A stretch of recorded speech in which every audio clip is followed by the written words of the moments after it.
Nelly Melba, c'est une cantatrice qui est née à Melbourne en Australie et qui est venue s'installer en Europe et qui à l'époque était la grande cantatrice comme a été la Calas à son époque et donc elle était connue quasiment dans le monde entier et il y avait de la Melba partout, il y avait des robes à la Melba, des chapeaux à la Melba, etc. Et elle chantait à Londres, à Covent Garden et juste à côté il y avait le fameux restaurant où étaient César Ritz et Escoffier. Escoffier lui faisait à manger tous les jours et donc elle l'a invité un jour à une première de Lohengrin, fauteuil d'orchestre. Il était abasourdi, d'abord il aimait bien les femmes, Escoffier.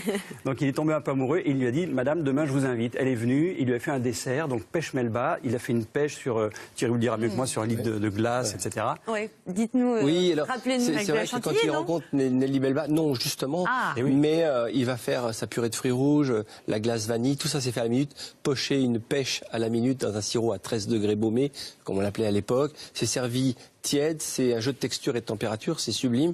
Et finalement, Escoffier avait compris, grâce à César Ritz, qu'il fallait pipoliser aussi la cuisine. Ouais. Donc, c'était un observateur de la société et il savait qu'il fallait communiquer. C'était un peu l'Instagram de l'époque et il en a bénéficié aussi.